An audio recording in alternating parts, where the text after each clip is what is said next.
नमस्कार मेरे प्यारे बच्चों, एक बार फिर से स्वागत है आपका आपके अपने Hindi YouTube channel simple learn पे। मैं रजत आपका बहुत बहुत स्वागत करता हूं। एक बार फिर से मैं एक और लेक्चर लेके आया हूं आपके लिए यूरोप में राष्ट्रवाद का, जो कि हमारा क्लास 10 का पहला चैप्टर है। और हम आज जानेंगे इटली का एकीकरण कैसे हुआ। हमने पिछले वाले लेक्चर में जाना था कि जर्मनी का एकीकरण कैसे हुआ। आज वाले लेक्चर में हम जानेंगे इटली का एकीकरण कैसे हुआ। तो इटली के एकीकरण में कौन कौन इंपॉर्टेंट लोग थे, तो इटली के बारे में हमने जैसे कि पहले आपको बताया भी था। हमने आपको प्रथम क्रांति के बारे में 1830 की क्रांति के बारे में जुज़्पे मैत्सनी का जिक्र किया था। आज उसी कड़ी में हम आगे बढ़ेंगे और देखेंगे इटली का एकीकरण कैसे संभव हो पाया।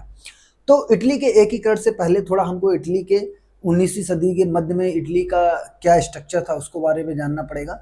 तो थोड़ा बेसिक है, एकदम क्विक रिवाइज कर लेते हैं ताकि हमको जो है कुछ बेसिक इन्फॉर्मेशन इटली के बारे में मिल जाए। अगर वीडियो आपको अच्छा लगे तो वीडियो को लाइक जरूर करिएगा और अपने दोस्तों के साथ जरूर शेयर करिएगा। और अपने जो भी क्लास में आपके जो भी क्लासमेट हैं उनको जरूर बताइएगा कि अगर आपको अच्छी क्वालिटी का कंटेंट चाहिए हिस्ट्री, पॉलिटी, जियोग्राफी का, तो आज ही हमारे चैनल को सब्सक्राइब कराइएगा। ठीक है दोस्तों। और जैसे ही हम लोगों का परिवार बढ़ रहा है वैसे वैसे क्या हो रहा है कि हम लोग जो है और ज़्यादा आपके लिए कर्तव्यबद्ध होते जा रहे हैं, क्योंकि आप हमारे इस चैनल के सभी टीचरों के ऊपर 810 बच्चों का भविष्य जो है वो टिका हुआ है। और लगातार हमारा सिंपल लर्न परिवार जो है वो बढ़ रहा है आप लोगों के सपोर्ट से।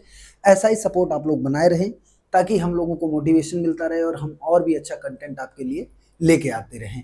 ज़्यादा इधर उधर की बात हम लोग करेंगे नहीं, क्योंकि अपना काम है पढ़ाई, तो हम लोग सीधा सीधा आते हैं टॉपिक पे अपना। क्यों? क्योंकि वही ज़्यादा जरूरी है, इधर उधर की बातों में हमको कुछ करना नहीं है।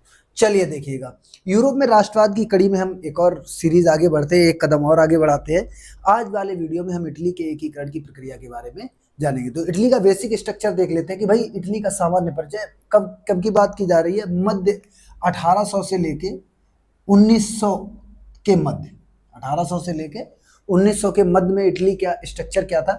इटली जो था ना वो कई कई छोटे छोटे राज्यों में विभाजित था। ये बात आपको याद रखनी है कि मध्य 19वीं सदी में इटली जो था वो अनेक छोटे छोटे राज्यों में विभक्त था।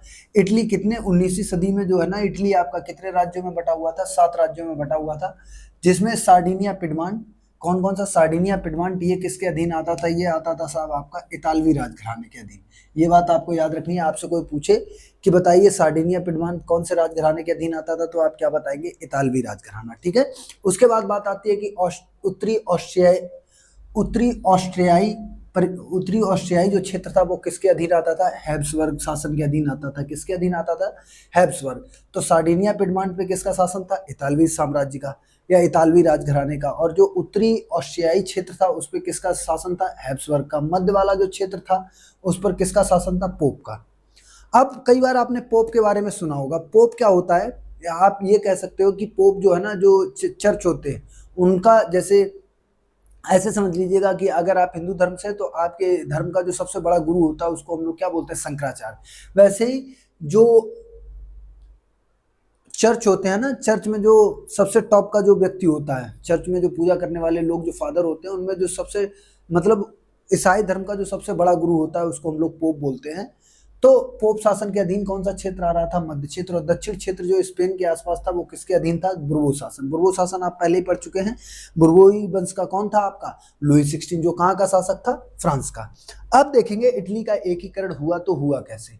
ये तो कुछ बेसिक स्ट्रक्चर था कि आपसे कोई पूछे कि बताइए 18वीं से 19वीं सदी के मध्य में इटली का क्या स्ट्रक्चर था, तो आप क्या बोलेंगे कि साहब पूरा इटली जो है ना, जो वर्तमान में इटली है वो टोटल 7 राज्यों में बटा हुआ था, जिसमें सर्डिनिया पिडमांट वाला क्षेत्र जो था वो कौन से राजघराने? इतालवी राजघराने के अधीन आता था। उत्तरी ऑस्ट्रियाई वाला जो है वो हैब्सबर्ग शासन के अधीन आता था।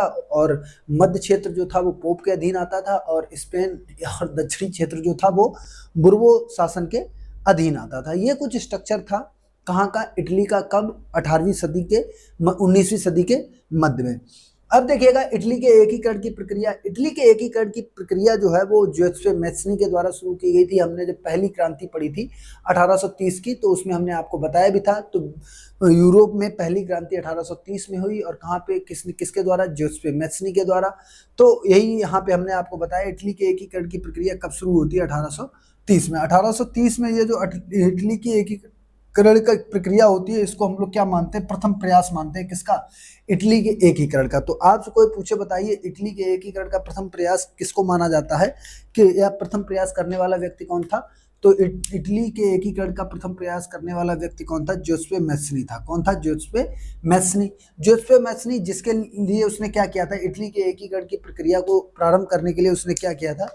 इटली के एकीकरण की प्रक्रिया को प्रारंभ करने के लिए किसने, जो मैथ्सनी था ना, उसने एक संस्था बनाई थी, जो गुप्त संगठन था, उसका क्या नाम था? Young Italy. इसने दो संस्थाएं बनाई थी, याद रखनी है आपको, दो संस्थाएं। कौन कौन सी? यंग इटली और यंग यूरोप। मैंने आपको पिछले वाले लेक्चर में बताया हुआ है, इसलिए अगर आप जब भी हमारा लेक्चर देखने आते हैं तो कृपया पहले वाला लेक्चर जरूर देखा करिए, क्योंकि हम जो है बिल्कुल बेस से लेके चलते हैं ताकि चीजें आपको आसानी से समझ में आ जाए और आपको ज्यादा दिक्कत ना हो।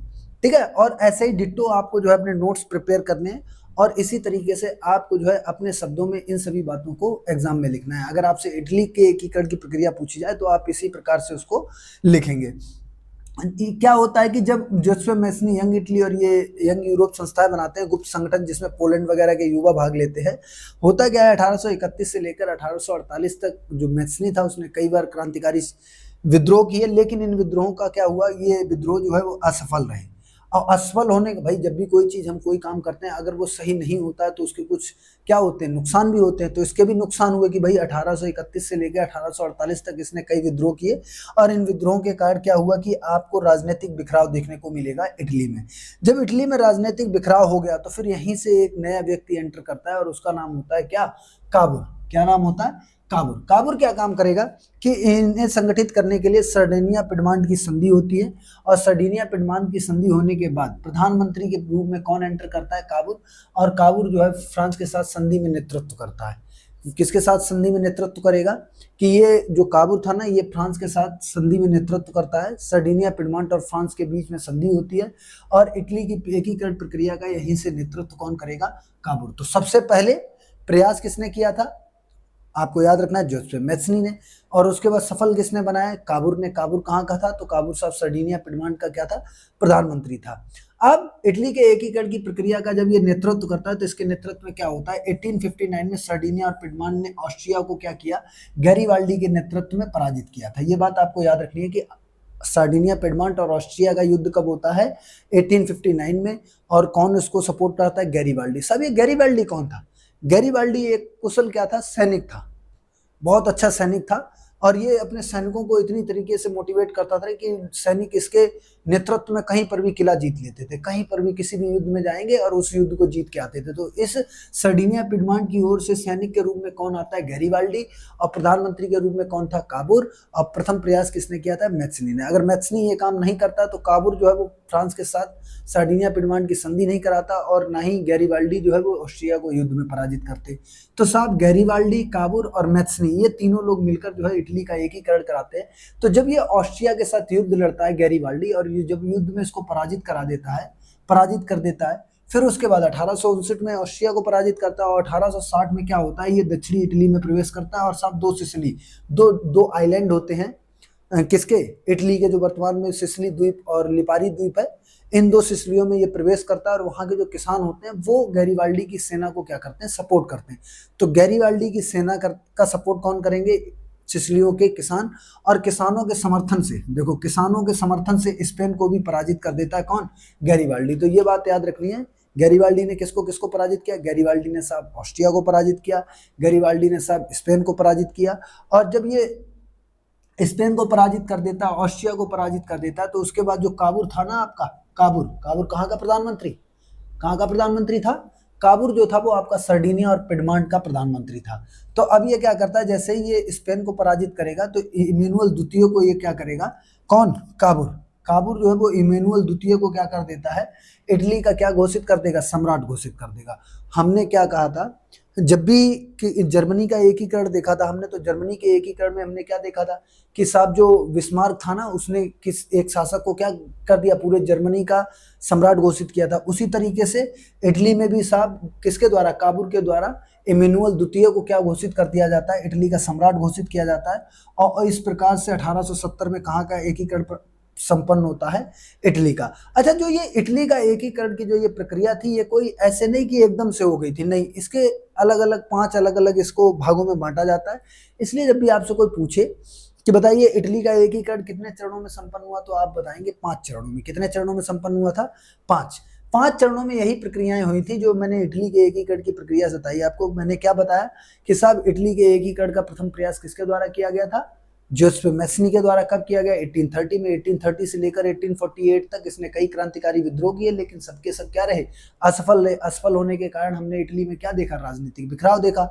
और राजनीतिक बिखराव जब हो गया तो फिर फ्रांस और सार्डिनिया पिडमांट के बीच संधि होती है, और इस संधि को कौन कराता है, आपका काबूर। इस प्रकार से इटली के एकीकरण में किसकी एंट्री होती है, काबूर की। फिर काबूर क्या करता है, काबूर गैरीबाल्डी के सहयोग से ऑस्ट्रिया को पराजित करता है। एक और व्यक्ति की एंट्री हो जाती है इटली के एकीकरण में, कौन, गैरीबाल्डी। वह गैरीबाल्डी ऑस्ट्रिया को पराजित करने के साथ साथ फिर सिसिलियों में एंटर करता है और वहां के किसानों की सहायता से स्पेन को भी क्या कर देता है, पराजित कर देता है। उसके बाद विक्टर इमैनुअल द्वितीय को क्या किया जाता है, इटली का सम्राट घोषित कर दिया जाता है, और इस प्रकार से पूरी एकीकरण की प्रक्रिया संपन्न होती है। इटली के एकीकरण को कितने चरणों में संपन्न किया गया था, 5 चरणों में। कौन कौन से 5 चरण हैं, देखिएगा। प्रथम चरण में क्या होता है, 1852 में सार्डिनिया पिडमांट का शासक किसको, काबूर को क्या बना देता है, प्रधानमंत्री। ये बात आपको याद रखनी है कि सार्डिनिया पिडमांट का प्रधानमंत्री कब बना था, काबूर, 1852 में। जब ये प्रधानमंत्री बनता है तो 1859 में पिडमांट तथा ऑस्ट्रिया के मध्य युद्ध होता है। फ्रांस की सहायता से परिणाम में क्या होता है, ऑस्ट्रिया युद्ध हार जाता है। ऑस्ट्रिया पिडमांट और फ्रांस की संधि होती है, और ये दोनों मिलकर जो है किसको, ऑस्ट्रिया को युद्ध में हरा देते हैं। कब, 1859 में। इस तरीके से जो है प्रथम चरण संपन्न होता है, किसकी हार के साथ, ऑस्ट्रिया की हार के साथ। द्वितीय चरण में क्या होता है, द्वितीय चरण में काबूर जो है वो गैरीबाल्डी के सहयोग से 2 संधियां करेगा। कौन कौन सी, विला फ्रैंका और ज्यूरिच की संधि। आपको ये बात याद रखनी कि विला फ्रैंका की संधि किसके, कौन कराता है, आपका काबूर कराता है, और ज्यूरिच की संधि भी कौन कराता है, काबूर कराता है। इस प्रकार से ज्यूरिच और विला फ्रैंका की संधि के बाद स्टार्ट होता है तृतीय चरण। तृतीय चरण में गैरीबाल्डी क्या करता है, सिसिली द्वीप के जो 2 सिसिलियां थी और नेपल्स के किसानों के साथ मिलकर जो है किस पर विजय प्राप्त करता है, स्पेन पे। इस तरीके से तृतीय चरण संपन्न होता है। फिर उसके बाद बात आती है चौथे चरण की। चौथे चरण के समय क्या होता है कि किसकी मृत्यु हो चुकी होती है, काबूर की जो है मृत्यु हो चुकी होती है। अब कौन होता है, अकेले जो होता है गैरीबाल्डी। और गैरीबाल्डी क्या करता है, रोम पोप के अधीन था उस समय जब काबूर की मृत्यु हुई चतुर्थ चरण में। तो हमने क्या देखा था कि काबूर की मृत्यु हो गई, उस समय तक रोम जो था ना वो आपका किसके अधीन था, पोप के अधीन। मैंने अभी आपको बताया पोप क्या है, पोप साहब जो ईसाई धर्म का जो सबसे बड़ा धर्म गुरु होता है उसको क्या बोलते हैं, पोप बोलते हैं। तो जो रोम शहर था वो अकेले किसके अधीन था, पोप के अधीन, जो कि वर्तमान में किसकी राजधानी है, इटली की। ठीक है। उसके बाद वेनेशिया जो शहर था वो किसके अधीन था, ऑस्ट्रिया के। ऑस्ट्रिया को कौन हराता है, फ्रांस के सहयोग से सार्डिनिया पिडमांट हराते हैं। तो अभी वेनेशिया वाला हिस्सा जो अभी भी किसके अधीन था, ऑस्ट्रिया के अधीन था। तो अब होता क्या है कि प्रसा के प्रधानमंत्री, यहीं से एक एंट्री होती है किसकी, प्रसा के प्रधानमंत्री की, जिसके बारे में हमने जर्मनी में पढ़ा था। जर्मनी के एकीकरण की प्रक्रिया या जर्मनी का एकीकरण करने वाला व्यक्ति कौन था, बिस्मार्क। यहीं से एंट्री होती है किसकी, बिस्मार्क की। तो प्रसा के प्रधानमंत्री ने ऑस्ट्रिया को पराजित किया किसके सपोर्ट से, बिस्मार्क के सपोर्ट से, और रोम, वेनेशिया और इटली को सौंपा गया एक संधि के तहत। ऐसा नहीं कि बिस्मार्क ने ये शहर जीत लिया और बस कि नहीं भाई अब ये हमारे अधीन, नहीं। उन्होंने क्या किया, फ्रांस के साथ एक संधि हुई थी। क्यों, क्योंकि इटली का बहुत ज्यादा नुकसान हो चुका था। तो बिस्मार्क ने जो ये ऑस्ट्रिया से वेनेशिया वाला क्षेत्र जो जीता था वो एक संधि के तहत किसको दे दिया गया, इटली को। और जब ये इटली को दिया गया, यहीं से क्या होता है, आपका 5वां चरण प्रारंभ होता है। और 5वें चरण में क्या होता है, फ्रांस और प्रसा का युद्ध होता है, और रोम शहर जो है वो भी किसमें मिला दिया जाता है, इटली में।